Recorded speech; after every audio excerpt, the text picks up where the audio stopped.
Assalamualaikum warahmatullahi wabarakatuh. Selamat pagi. Hari ini kita akan kuliah pertama untuk teknologi pengolahan pangan nabati. Materinya adalah karakteristik dan fisiologi pasca panen bahan nabati.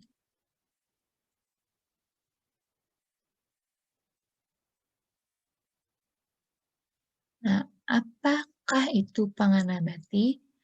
Jadi pangan nabati adalah bahan dan produk pangan yang diperoleh atau terbuat dari tanaman dan bagian-bagiannya. Nah, bagian tanaman yang dapat menjadi pangan nabati antara lain adalah bagian daun, dapat berupa bagian daun, dapat berupa bagian buah, batang, akar atau umbi, bunga, ataupun biji.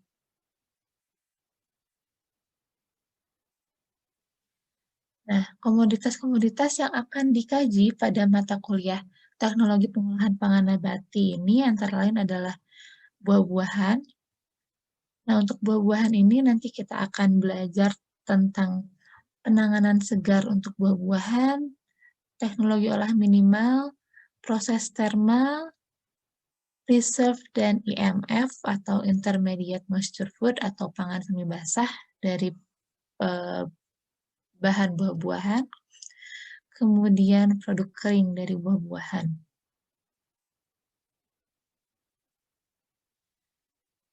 Kemudian komoditas berikutnya akan dikaji adalah sayur-sayuran.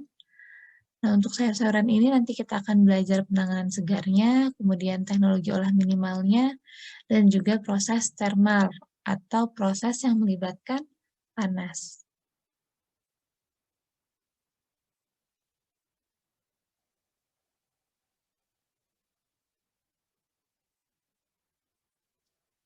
Berikutnya komoditas yang akan dikaji adalah umbi-umbian.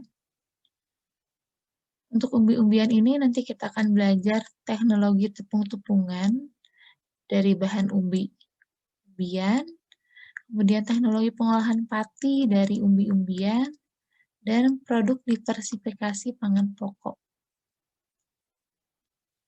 Jadi penganekaragaman pangan pokok yang berasal dari bahan umbi-umbian. Berikutnya komoditas yang akan dikaji adalah kacang-kacangan.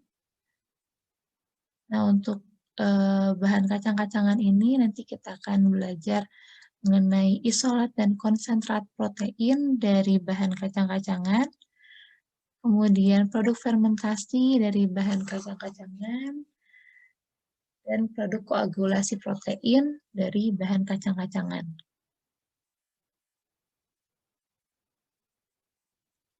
Berikutnya komoditas yang akan dikaji adalah serealia. Nanti kita akan belajar teknologi pengolahan untuk menghasilkan produk bakery dan pasta.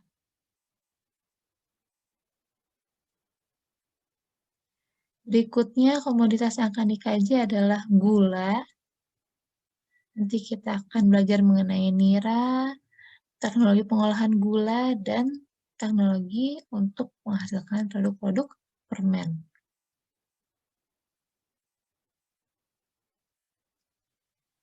Berikutnya kita akan belajar tentang pangan semi basah dan confectionery. Nanti di sini kita akan belajar mengenai pengolahan untuk produk jam atau selai, jelly, dan dodol.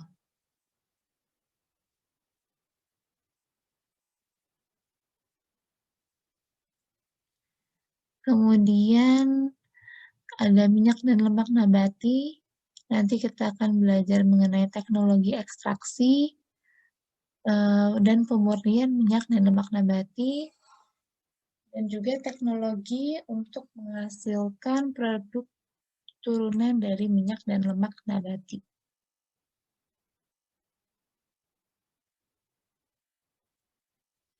Kemudian berikutnya komoditas yang akan dikaji adalah bumbu dan rempah. Nanti kita akan belajar tentang teknologi rempah bubuk, teknologi ekstraksi oleoresin, teknologi distilasi minyak atsiri, dan teknologi bumbu instan.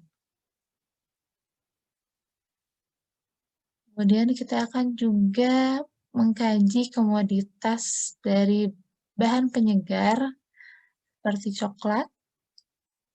Nanti untuk komoditas coklat kita akan belajar teknologi pengolahan biji coklat kering, teknologi produk turunan coklat seperti cocoa powder atau bubuk coklat, coklat bubuk, cocoa butter, dan confectionery product dari bahan coklat.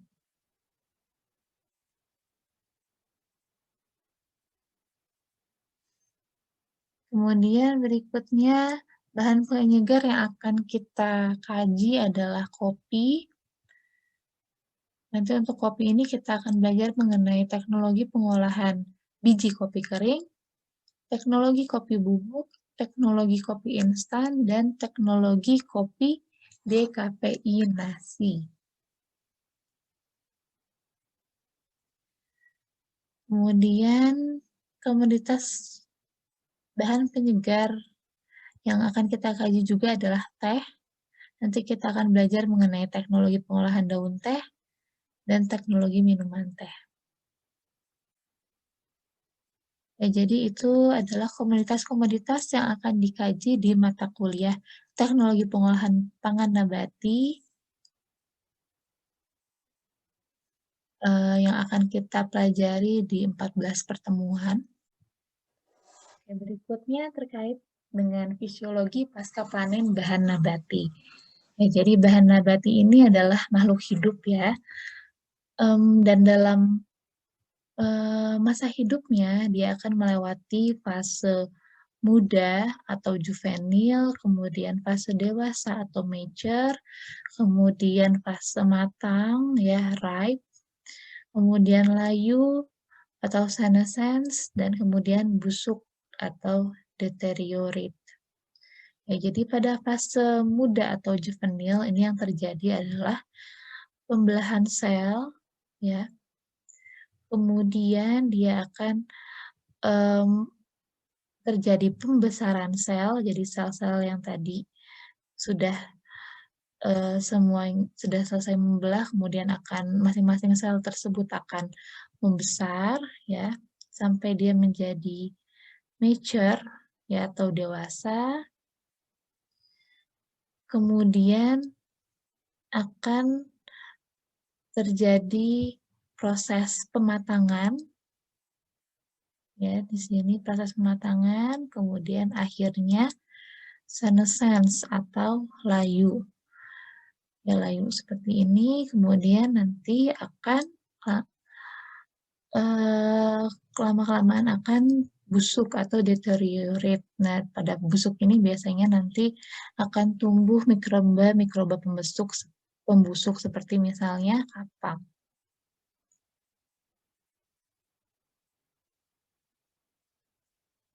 Nah, tadi karena bahan pangan nabati seperti sayuran dan buah-buahan, karena dia makhluk hidup, maka setelah dipanen ini sayuran dan buah-buahan ini masih mengalami proses metabolisme. Nah, salah satu proses metabolisme yang terjadi adalah respirasi. Nah, apa sih itu respirasi? Jadi respirasi adalah oksidasi biologi.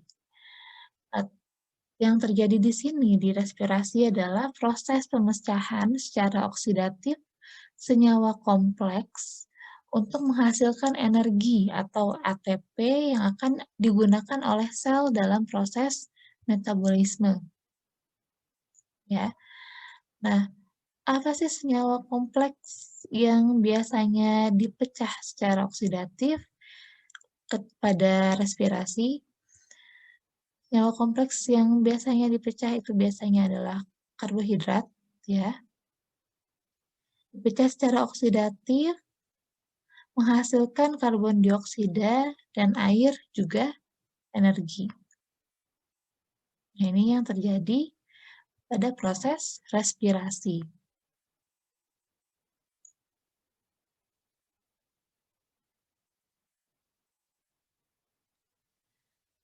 Nah, selain respirasi, buah-buahan dan sayuran juga menghasilkan etilen, ya tergantung dengan jenis buah-buahan dan sayurannya, ada yang menghasilkan etilen yang banyak dan ada juga yang, menghasilkan etilen yang sedikit. Nah, apa sih etilen itu? Etilen adalah hormon tanaman yang berperan dalam pematangan dan pelayuan buah dan sayur. Nah, jadi etilen ini akan berperan untuk menstimulasi perubahan fisiologis dan biokimiawi selama proses pematangan. Nah, jadi etilen ini berupa gas. Gasnya adalah gas C2H4 ya, atau etilen. Kemudian terkait dengan laju respirasi dan produksi etilen pada buah klimaterik dan non-klimaterik. Nah, mungkin kalian sudah pernah dengar ada buah klimaterik dan ada buah non-klimaterik. Nah, apa sih maksudnya? Apa sih yang dimaksud dengan buah klimaterik dan apa yang dimaksud dengan buah non-klimaterik? Nah, jadi pada buah klimaterik itu terjadi peningkatan laju respirasi yang cukup tinggi ketika buah tersebut mengalami proses pematangan dan juga terjadi kenaikan produksi etilen. Jadi produksi etilennya itu meningkat ketika akan memasuki proses pematangan. Itu yang terjadi pada buah klimaterik. Sedangkan pada buah non-klimaterik, laju respirasinya itu konstan dan cenderung rendah, dan itu tetap selama hidupnya. Dan juga produksi etilennya juga rendah dan itu konstan selama hidupnya tetap rendah, gitu ya. Jadi yang laju respirasi buah klimaterik ini di grafik adalah yang ini ya. Ini laju respirasi dicirikan dengan menghasilkan karbon dioksida ya. Jadi di sini terjadi kenaikan laju respirasi yang cukup tinggi pada buah klimaterik, pada proses pematangan buah klimaterik, yang juga ditandai untuk yang produksi etilennya itu pada buah klimaterik akan meningkat ketika memasuki proses pematangan. Ini yang terjadi pada buah klimaterik. Sedangkan pada buah non-klimaterik, laju respirasinya ya dengan ditandai dengan menghasilkan karbon dioksidanya itu cenderung rendah dan cenderung konstan sepanjang hidupnya. Begitu pula dengan produksi etilennya, cenderung rendah dan konstan sepanjang hidupnya. Nah, apa sih contoh buah klimaterik? Contoh buah klimaterik adalah mangga, ya. Kemudian alpukat, kemudian paya. Nah, itu adalah contoh-contoh buah klimaterik. Nah, untuk buah-buah klimaterik ini dapat dipanen sebelum dia dapat dipanen dari pohonnya, gitu ya, sebelum dia matang dan nanti akan mengalami proses pematangan walaupun sudah dipanen dari pohonnya. Nah, apa contoh buah non-klimaterik? Nah, contoh buah non-klimaterik seperti jeruk, kemudian anggur, kemudian semangka, gitu ya. Itu adalah contoh-contoh buah non-klimaterik.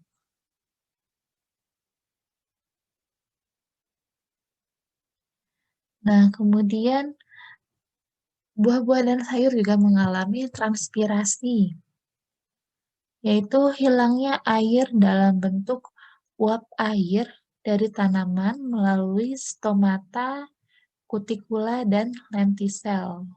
Ya, jadi contohnya di sini stomata ya, yang ada di balik permukaannya daun, nanti eh, air dalam bentuk uap air itu akan hilang melalui salah satunya melalui stomata ini.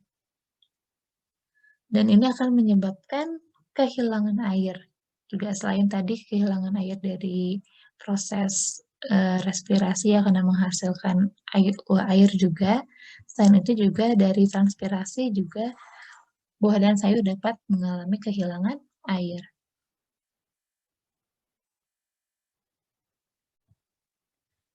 Nah, apa saja yang terjadi selama pematangan? Apa saja perubahan yang terjadi? Nah, di sini ada skema ya, mulai dari di sini ada penyerbukan, kemudian perkembangan awal, pembesaran buah, kemudian proses pendewasaan buah ya sampai dia dewasa, kemudian pematangan, kemudian di sini ada pasca panen. Nah, tadi seperti yang sudah dijelaskan sebelumnya, di sini dari penyerbukan, kemudian setelah penyerbukan ada perkembangan awal. Di sini ada pengembangan embrio, ya di sini terjadi perkembangan embrio, kemudian perkembangan benih, kemudian pada proses pembesaran buah di sini terjadi pembelahan sel, kemudian ada pendewasaan benih dan pengerasan.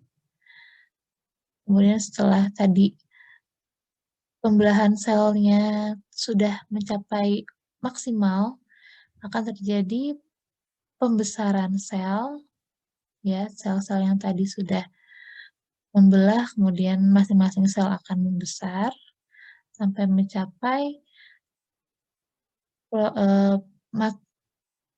dewasa, begitu ya, sampai buah tersebut mencapai kedewasaan. Kemudian hingga mencapai proses kematangan, nanti akan terjadi dari proses pendewasaan ini hingga mencapai awal fase proses kematangan, itu akan terjadi akumulasi pati, ya, penyimpanan pati. Nah, kemudian di awal proses kematangan itu akan terjadi peningkatan produksi etilen.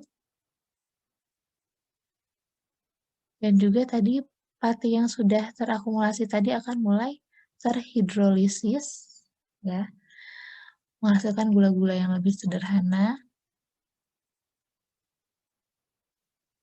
Dan pada puncak pematangan itu akan terjadi puncak laju respirasi.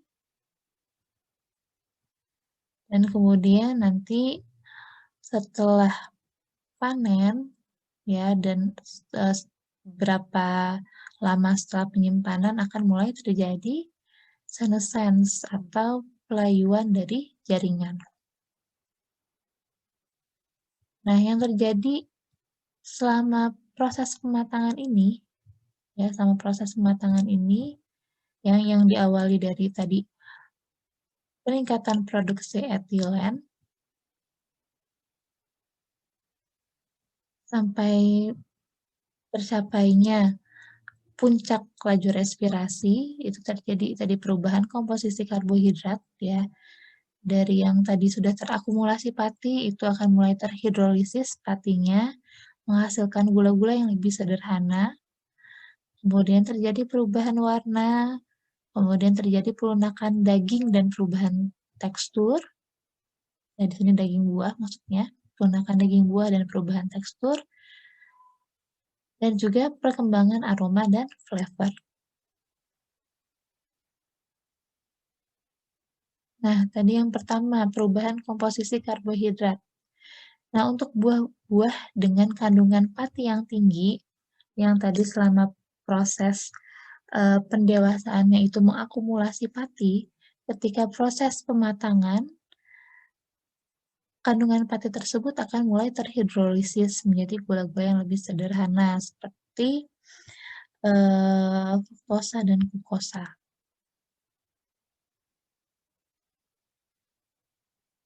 Sedangkan kandungan patinya sendiri tadi karena terhidrolisis akan menurun, ya.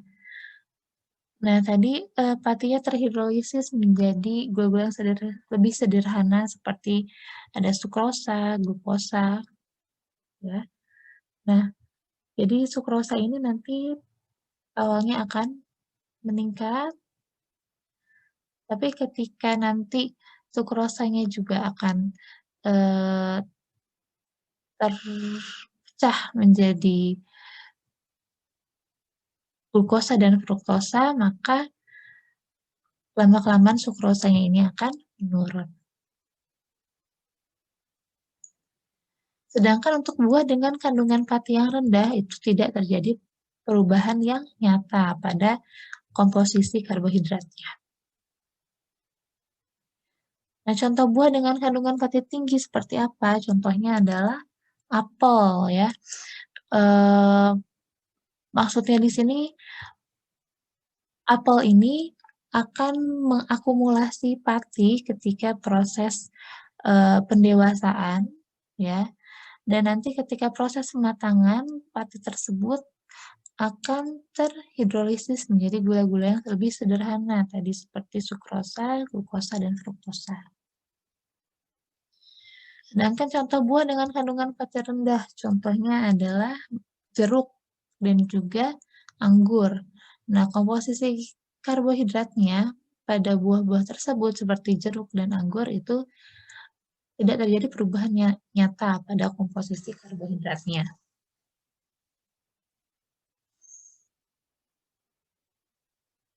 Nah, kemudian terjadi perubahan warna selama proses pematangan. Misalnya contohnya kita lihat di sini ya untuk stroberi, dari yang berwarna kehijauan, kemudian timbul kemerah-merahan sampai ketika mencapai matang penuh, itu berwarna sangat merah. Nah, apa yang terjadi? Jadi, selama proses pematangan, klorofil dalam kromoplas sel kulit itu terdegradasi sehingga warna dasar buah memudar.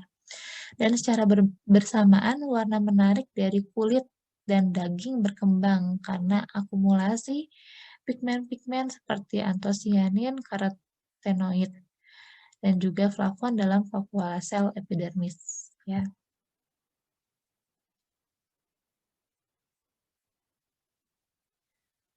Kemudian yang terjadi juga adalah pelunakan daging, perubahan tekstur. Pelunakan daging buah dan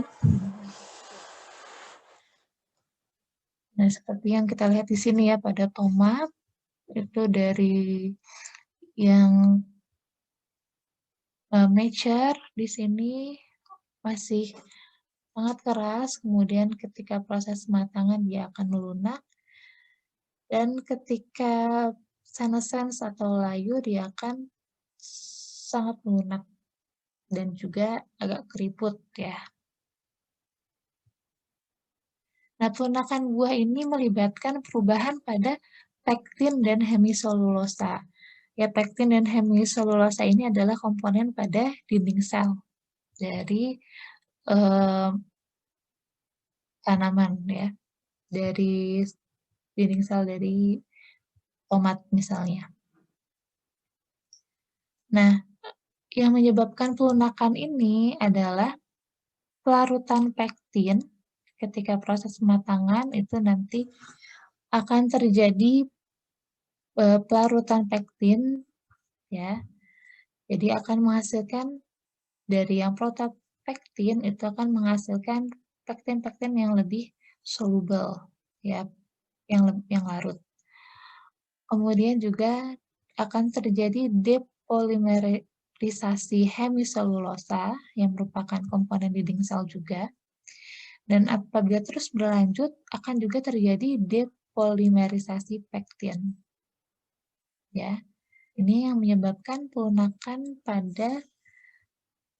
atau yang menyebabkan perubahan tekstur dari buah-buahan misalnya menjadi lebih lunak ketika proses pematangan dan terus berlanjut hingga proses, atau fase senescence atau layu. Dan juga, perubahan tekstur ini menjadi lebih lunak juga dapat disebabkan oleh tekanan turgor sel yang menurun, ya. Jadi tekanan turgor sel ini diakibatkan dari, eee,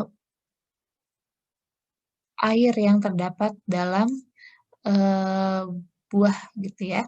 Dan ketika proses pematangan ya selama selama proses pematangan menuju nanti pelayuan, kehilangan air akan semakin banyak sehingga menyebabkan tekanan turgorsalnya menurun.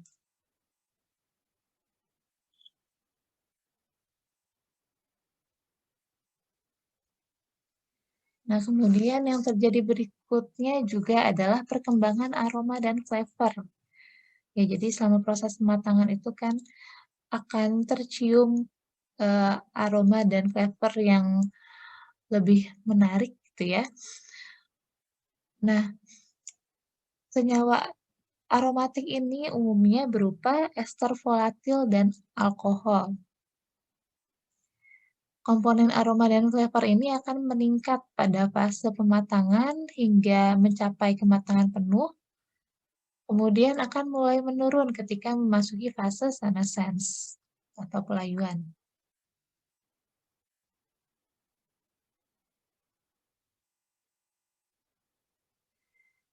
Nah, itu untuk materi kuliah pertama dari mata kuliah TPPN terkait dengan karakteristik dan fisiologi pasca panen bahan nabati. Semoga bermanfaat. Wassalamualaikum warahmatullahi wabarakatuh.